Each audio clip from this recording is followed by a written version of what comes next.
Selamat pagi menjelang siang.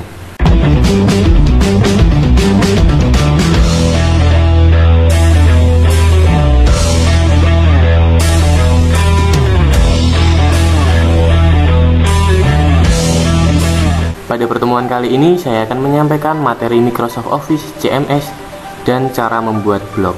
Untuk itu, mari kita simak materi berikut ini. Microsoft Office merupakan software atau perangkat lunak yang paling sering digunakan, baik pelajar juga pekerja profesional, untuk membantu dalam menyelesaikan pekerjaannya dan juga tugas. Microsoft Office terbagi menjadi beberapa jenis yang juga memiliki kemampuan berbeda untuk memudahkan tugas-tugas setiap penggunaannya. Terdapat beberapa aplikasi seperti Excel, OneNote, Outlook, Word, PowerPoint, Access, Publish, dan Link. Mari kita simak satu persatu. Yang pertama, Microsoft Excel. Mungkin tidak asing bagi kalian. Microsoft Excel merupakan aplikasi Microsoft Office yang berfungsi sebagai pengolah data berupa perhitungan angka maupun grafik. Dengan Microsoft Excel, pengguna dapat membuat lembar kerja spreadsheet dengan berbagai fitur kalkulasi akurat dan mudah dioperasikan. Microsoft Excel dapat membantu pengguna dalam membuat laporan keuangan, seperti laporan akuntansi, baik berupa laporan angka maupun grafik. Namun, untuk melakukan perhitungan secara otomatis, pengguna harus menggunakan rumus dan logika. Microsoft Excel sebagai program populer memiliki kelebihan dibandingkan dengan aplikasi sejenis. Kelebihannya antara lain, yang pertama, antarmuka pengguna yang user-friendly. Yang kedua, tersedianya fitur untuk membuat grafik data. Yang ketiga, adanya fitur pemrograman VBA. Yang keempat, kemampuan menyimpan data dalam jumlah yang besar. Yang terakhir, mudah dioperasikan jika paham rumus dan logika dalam Excel. Yang selanjutnya, Microsoft Office OneNote. Microsoft OneNote adalah aplikasi Office yang berfungsi seperti kertas catatan. Bukan hanya bisa menulis, namun juga menggambar, memasukkan objek, mencoret-coret, menampilkan screenshot, memberi komentar, serta membagikannya dengan rekan sekerja. Berbeda dengan Microsoft Word, di OneNote, kamu bisa menulis dan meletakkan apapun di tempat manapun yang kamu suka. Hampir sama seperti saat mencoret-coret di kertas. Di OneNote, kamu juga bebas untuk meletakkan elemen catatan. OneNote sangat mungkin digunakan untuk mencatat ide, membuat daftar to-do list, rencana proyek, dan catatan cepat. Selain itu, OneNote juga memiliki beberapa kelebihan, antara lain terintegrasi dengan Microsoft Office, sinkronisasi dengan SkyDrive, bisa memasukkan apa saja layaknya buku catatan, dan yang terakhir, mudah dibagikan. Selanjutnya, Microsoft Office Outlook. Microsoft Office Outlook adalah sebuah program personal information manager dari Microsoft dan bagian dari suite Microsoft Office. Aplikasi ini mengelola informasi pribadi yang digunakan untuk mengirim dan membaca surat elektronik atau email. Selain itu, juga memiliki fungsi seperti membuat catatan, jurnal, jadwal kerja, dan kalender. Microsoft Office Outlook bisa digunakan di semua perangkat Windows, bukan hanya di komputer saja. Misalnya saja program Outlook Mobile yang memungkinkan penggunanya untuk saling berbagi data Outlook ke pegawai. Microsoft Office Outlook mempunyai berbagai kelebihan, antara lain interface atau tampilan sederhana namun tetap elegan. Yang kedua, memungkinkan pengguna untuk melakukan video call dengan Skype. Yang ketiga, memiliki fitur undo untuk mengembalikan perintah yang baru saja dilaksanakan. Yang keempat, bisa dengan mudah terhubung ke sosmed. Yang kelima, memiliki kapasitas SkyDrive sebesar 7 GB. Yang selanjutnya, dapat secara langsung mengedit dokumen Office di SkyDrive. Kemudian, dapat memilah email masuk sesuai kategori yang dikehendaki. Yang terakhir, dapat terhubung ke perangkat mobil seperti smartphone. Yang selanjutnya, Microsoft Word. Tidak asing bagi kalian, Microsoft Word merupakan salah satu software Microsoft Office yang paling sering digunakan. Boleh jadi setiap laptop dan perangkat komputer setiap orang pasti memiliki aplikasi ini. Aplikasi ini diterbitkan pada tahun 1983 dengan berbagai versi. Saat ini Microsoft Word sudah ada versi terbaru, yaitu Microsoft Word 2016. Microsoft Word merupakan aplikasi pengolah kata, dalam artian semua pekerjaan yang berhubungan dengan pengolahan kata dapat dilakukan dengan menggunakan Microsoft Word. Contohnya, membuat surat, membuat tabel, input gambar, membuat desain sederhana, membuat dokumen, dan berbagai macam pengolahan data lainnya. Saat ini Microsoft Word juga sudah dikenal dari anak sekolah tingkat dasar hingga anak kuliahan untuk menyelesaikan skripsinya. Yang selanjutnya, Microsoft PowerPoint. Microsoft PowerPoint merupakan aplikasi dari Microsoft Office yang berfungsi sebagai media presentasi dengan menggunakan slide. Dengan menggunakan aplikasi ini, pengguna dimudahkan untuk melakukan presentasi. Selain itu, dalam PowerPoint juga terdapat fitur-fitur yang dapat digunakan untuk membuat slide presentasi menjadi lebih menarik.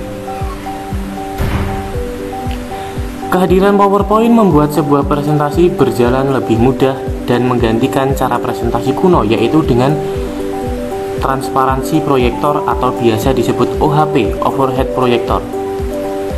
Dengan menggunakan Microsoft PowerPoint, berbagai macam tools dan template yang memberikan efek tertentu pada sebuah presentasi. Kelebihan Microsoft PowerPoint antara lain, yang pertama, mudah untuk dioperasikan. Yang kedua, tersedia berbagai macam desain dan animasi. Yang ketiga, tersedia berbagai macam menarik. Yang terakhir, dapat dibuat dalam berbagai format. Yang selanjutnya, Microsoft Office Access. Program aplikasi komputer dari Office lainnya adalah Access ini.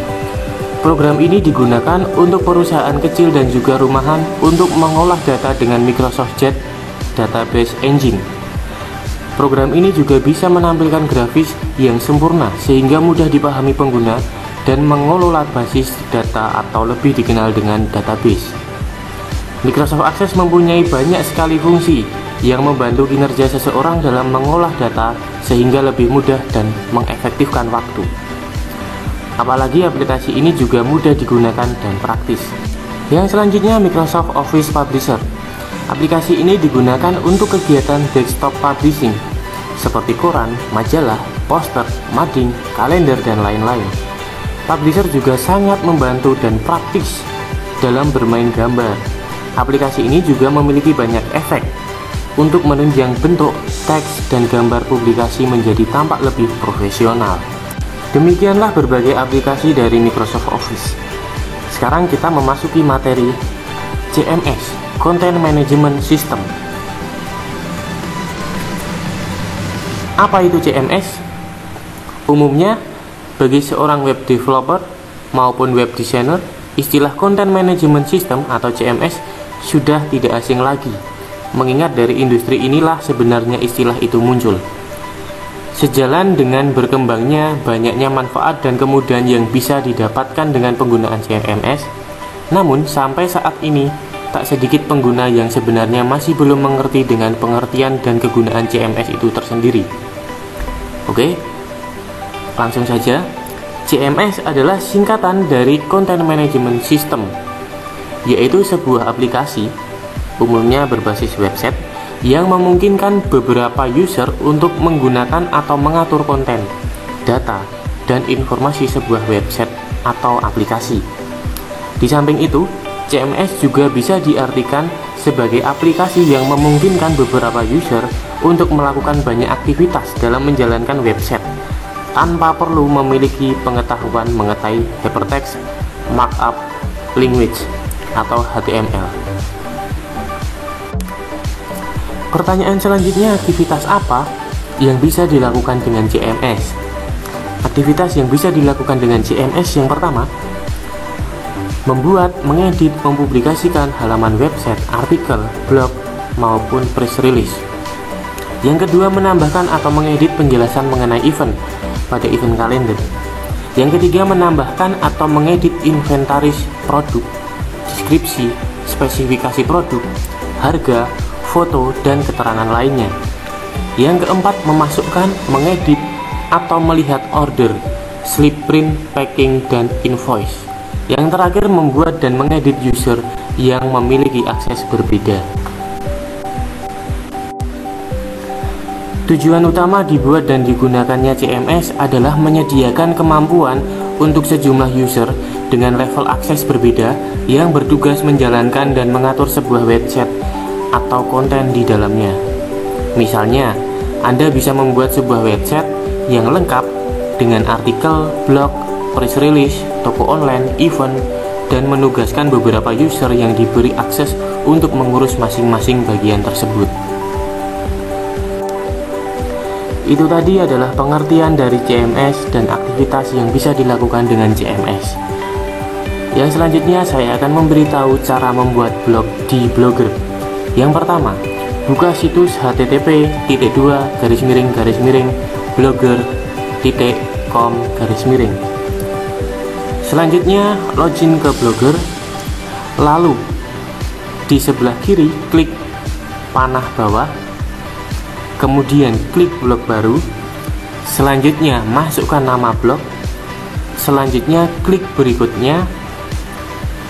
Selanjutnya URL atau alamat blog silahkan dipilih, lalu klik simpan. Gambarnya seperti di samping.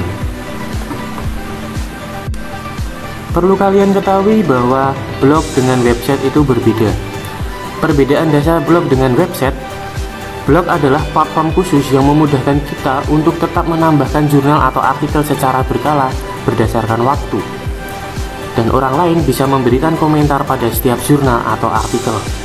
Sedangkan website adalah sebuah platform online yang dibuat dengan berbagai fungsi sesuai kebutuhannya. Definisi blog. Blog adalah sebuah singkatan dari website blog, yang merupakan jurnal, artikel, atau informasi online dibuat berurutan berdasarkan tanggal penerbitan, dengan konten terbaru berada di urutan teratas. Istilah-istilah dalam blog. Blog adalah jurnal atau artikel yang ada di internet. Blogger adalah seseorang yang menulis jurnal atau artikel di blog. Blogging adalah kegiatan menulis jurnal atau artikel di blog, dikenal juga dengan sebutan ngeblog. Struktur sebuah blog. Desain tampilan sebuah blog selalu berubah setiap waktu dan saat ini semakin atraktif. Namun blog tetap memiliki sebuah struktur standar dan masih digunakan hingga sekarang.